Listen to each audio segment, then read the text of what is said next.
Chapter number 2, class 9th का political science, है ना। व्हाट इज कॉन्स्टिट्यूशन, पहला ही क्वेश्चन उन्होंने दिया short answer. A constitution is the supreme law of a country that outlines the basic rule and principles governing the rights of citizens, power of government and how the government function. कि एक country में एक rule book है, supreme law है, सबसे बड़ा law वही है, रूल बुक है कि कैसे गवर्नमेंट काम करेगी, गवर्नमेंट के फंक्शंस क्या होंगे, गवर्नमेंट की पावर्स क्या होंगी, सिटीजन्स के राइट्स क्या होंगे, सिटीजन्स की पावर्स क्या होंगी, ये सारी की सारी चीजें उसके अंदर लिखी हुई है। ठीक है ना। डिटेल्ड में इस बारे में जब तुम 11th में अगर आर्ट्स लेते हो और पॉलिटिकल साइंस लेते हो तब पढ़ोगे पहले chapter constitution why and how. Why do we need a constitution, तो उन्होंने बोला a constitution is needed to set rules for governance and decision making.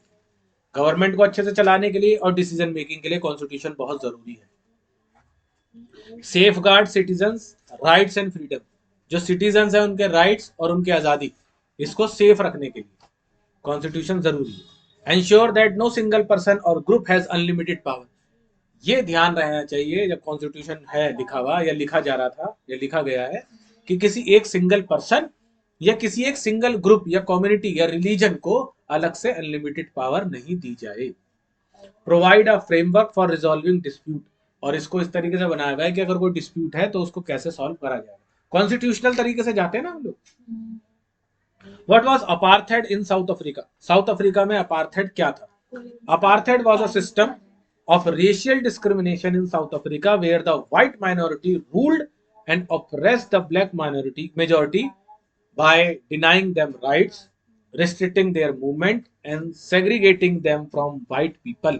Apartheid में ये था काले लोगों के साथ डिस्क्रिमिनेशन होता था, जबकि व्हाइट लोग माइनॉरिटी में थे, बहुत कम तादाद में थे, लेकिन फिर भी उन्होंने क्या करा, वहां पर रेशियल डिस्क्रिमिनेशन फैला दिया कि तुम क्या करोगे, तुम जॉब नहीं करोगे कोई बड़ी, ठीक है ना, रिस्ट्रिक्शन देयर मूवमेंट, उनके मूवमेंट के ऊपर रिस्ट्रिक्शंस लगाने शुरू कर दिए, उनको अपने से अलग करना शुरू कर दिया, उनके टाउन्स अलग कर दिए। जब तुम 12th में पढ़ोगे हिस्ट्री तब तुम उसे पढ़ोगे black town and white town, उसमें ये सारी चीजें ध्यान से पढ़ो। Who led the struggle against apartheid, किसने अपार्थेड के खिलाफ स्ट्रगल करा यानी मूवमेंट स्टार्ट करा, Nelson Mandela and the African National Congress, उनके साथ African National Congress ANC led the struggle against apartheid through protest, protest करे उन्होंने, स्ट्राइक्स करी एंड इंटरनेशनल प्रेशर बनाया उनके ऊपर। ANC African National Congress. When did South Africa became democracy, on 26th April 1994 South Africa became a democracy when apartheid system was abolished, apartheid system खत्म कर दिया गया and Nelson Mandela became the first black president of South Africa, वो वहां के पहले black president बने। Multiple choice में चार ऑप्शंस नहीं पढ़ूंगा, question and direct answer. Which of the following is the main function of constitution? To lay down the rules for the country's governance. एक कंट्री को चलाने के लिए कौन से रूल्स चाहिए वो कॉन्स्टिट्यूशन के अंदर लिखा है। Which leader was sentenced to life imprisonment for opposing apartheid? कौन से ऐसे लीडर को आजीवन कारावास के लिए बोल गया था जिन्होंने अपार्थेड के खिलाफ बोला था, तो वो नेल्सन मंडेला ही रहेगा। When was Constitution of India adopted? ये ध्यान रखना कि तुम अफ्रीका का लिख दो, इंडिया का कॉन्स्टिट्यूशन कब हुआ, 26 जनवरी 1949। हु वाज द, एक सेकंड ये गलत question, what was the purpose of constituent assembly in India, constituent assembly का पर्पस क्या है इंडिया में, to draft and adopt the Indian constitution, ठीक है। Who was the chairman of drafting committee of the Indian constitution, doctor Bhimrao Ambedkar, ठीक है ना। अब long answer, explain the process of making the Indian constitution, Indian constitution कैसे बना उसका process बताइए। पहला, the Indian constitution was made by the constituent assembly, Indian constitution constituent assembly के द्वारा बनाया गया। Elections for the assembly were held in July 1946, पहली बार कॉन्स्टिट्यूएंट असेंबली के लिए जो इलेक्शन हुए, कॉन्स्टिट्यूशन के लिए नहीं, कॉन्स्टिट्यूएंट असेंबली के लिए 1946 जुलाई में हुए। It consisted of 299 members, including leaders from different background. उसमें 299 मेंबर्स थे, अलग अलग लीडर्स थे, अलग अलग बैकग्राउंड, ठीक है ना। Doctor B R Ambedkar was the chairman of drafting committee और डॉक्टर बी आर अम्बेडकर क्या थे, चेयरमैन थे उस ड्राफ्टिंग कमेटी के, ठीक है। The constitution was adopted on 26 November 1949 and came into effect on 26 जनवरी 1950। जो कॉन्स्टिट्यूशन था उसे अडॉप्ट कर लिया गया था 1949 में 26 नवंबर को, सिर्फ अडॉप्ट करा गया था और लागू करा गया, इफेक्ट में आया, काम करने लगा 26 जनवरी 1950। How did South Africa create a new democratic constitution? South Africa ने नया डेमोक्रेटिक कॉन्स्टिट्यूशन कैसे बनाया? After years of struggle against apartheid, South African leaders abolish discriminatory laws. बहुत उन्होंने स्ट्रगल करा, बहुत सालों तक अपार्थेड के खिलाफ, ठीक है ना, साउथ अफ्रीकन लीडर्स ने। उसके बाद उन्होंने डिस्क्रिमिनेटरी जो लॉज थे जिससे डिस्क्रिमिनेशन हो रहा था उन्हें अबॉलिश कर दिया, खत्म कर दिया। Formed a multi rational government in 1994। उन्होंने क्या करा, मल्टी रेशनल गवर्नमेंट, यानी उनका खुद का, जिन लोगों को उन्होंने काले लोगों को मना कर रखा था ना, अब उनकी गवर्नमेंट आ गई थी इफेक्ट के अंदर 1994 में। लेकिन एक बात अच्छी रही, ऐसा नहीं हुआ कि जब उनकी गवर्नमेंट आई तो उन्होंने व्हाइट्स के रूल को खत्म कर दिया या उन्होंने व्हाइट्स के राइट को खत्म कर दिया। अगर वो भी यही करते तो फिर देखो आने वाले टाइम में व्हाइट के लिए रेवोल्यूशन शुरू हो जाता। तो ये चीजें तो कभी खत्म ही नहीं होती, उन्होंने ये चीज नहीं की।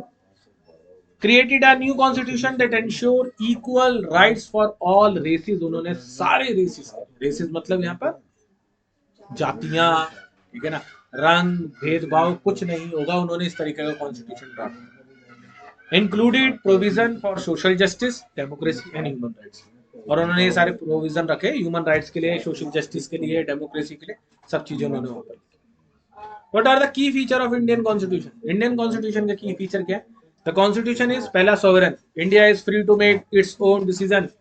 इंडिया आजाद है, भारत आजाद है किसके लिए? अपना कोई भी डिसीजन लेने के लिए। Secular, no official religion, India का कोई रिलीजन नहीं है।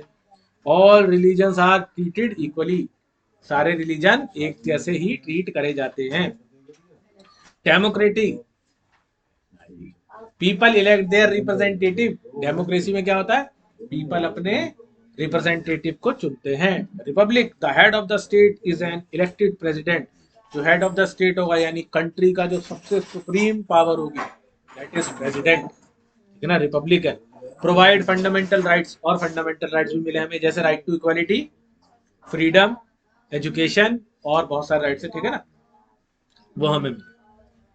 What was the role of Dr. B.R. Ambedkar in framing the Indian Constitution? Doctor Bhimrao Ambedkar ji का क्या रोल था कॉन्स्टिट्यूशन को बनाने के लिए? Chairman of the drafting committee थे। A strong advocate for social justice and equality, advocate भी थे, सोशल जस्टिस और इक्वालिटी के लिए लड़े।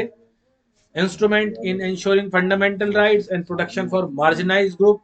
उन्होंने क्या करा, फंडामेंटल राइट्स के ऊपर जोर दिया, और जो मार्जिनाइज्ड ग्रुप थे, पढ़ा है ना छोटी छोटी क्लासों में, मार्जिनाइजेशन 6th या 7th में। हम क्या करते हैं, जो आदिवासी हैं ये वो, इन लोगों को तो बिल्कुल छू ही नहीं रही है गवर्नमेंट, पढ़े रहने दो, मार्जिनलाइज ग्रुप थे, उनके लिए भी उन्होंने काम करा। Promoted democratic values in the constitution. उन्होंने डेमोक्रेटिक वैल्यूज डाली किसके अंदर, कॉन्स्टिट्यूशन में, कि ये चीजें जरूर ऐड होगी। How does the constitution protect citizens right? Constitution किसी सिटीजन के राइट को या सारे सिटीजन्स के राइट को कैसे प्रोटेक्ट करता है? Fundamental right such as right to equality, freedom and protection against exploitation, ये लिखे हुए हैं। तो जैसे ही तुम्हारा किसी राइट का हनन होता है तुम भाग जाते हो कोर्ट। रूल ऑफ लॉ, अब रूल ऑफ लॉ भी तो लागू होता है, meaning everyone is equal before the law, सब लोग कानून की नजर में क्या है, बराबर। Check and balances so that no government official has unlimited power. Check और बैलेंसेस भी है, देखते हुए रहते हैं और बैलेंस करके रखिए कि किसी भी एक गवर्नमेंट के पास अनलिमिटेड पावर नहीं होगी, ऐसा ही है ना। ट्रू फॉल्स देखते हैं। The constitution is the supreme law of country, true. Apartheid in South Africa allowed black citizens to have equal rights. नहीं, no. India became republic in 15th August 1947. नहीं, अरे आजाद हुआ था उस दिन तो भाई, ठीक है ना, ध्यान से पढ़ना है। The Indian Constitution was drafted by British Parliament. नहीं, the Constitution ensured that government power is limited and accountable.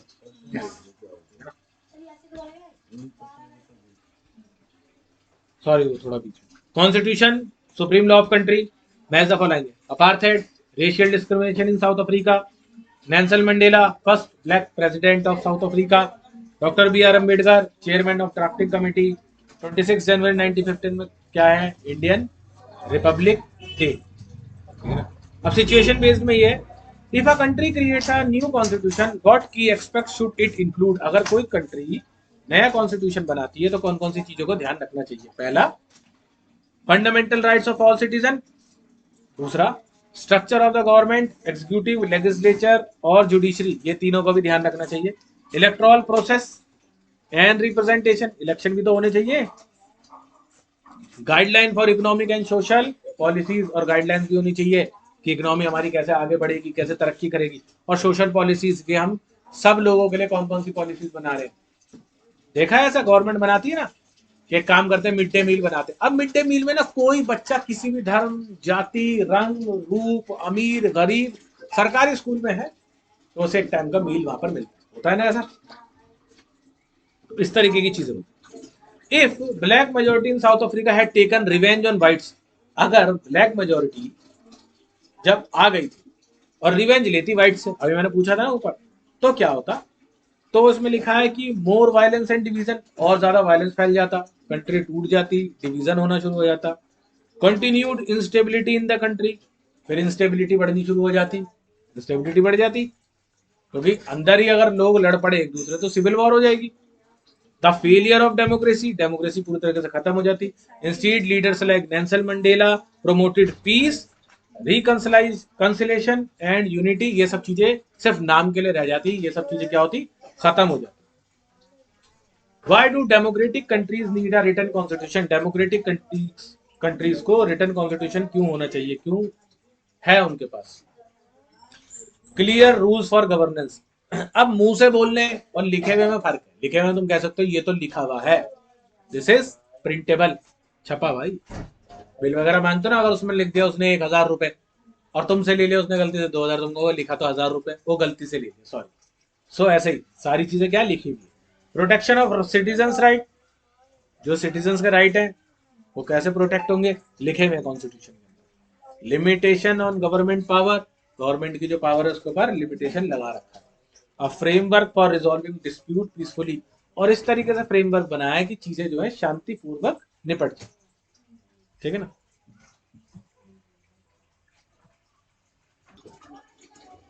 अब सेम क्वेश्चंस इसी चैप्टर के हिंदी में भी है, देख लेते हैं, है ना. संविधान क्या है, हमें संविधान की आवश्यकता क्यों होती है, दक्षिण अफ्रीका में रंगभेद यानी अपार्थेड क्या था, ये सारे क्वेश्चंस हैं. इनको मैंने अपलोड कर दिया. चैप्टर नंबर 2 भी समझो कंप्लीटेड है. अब करेंगे फिर चैप्टर नंबर 3. पता नहीं,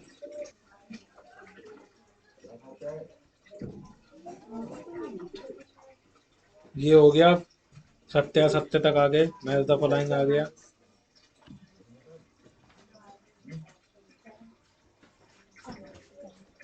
सिचुएशन बेस्ड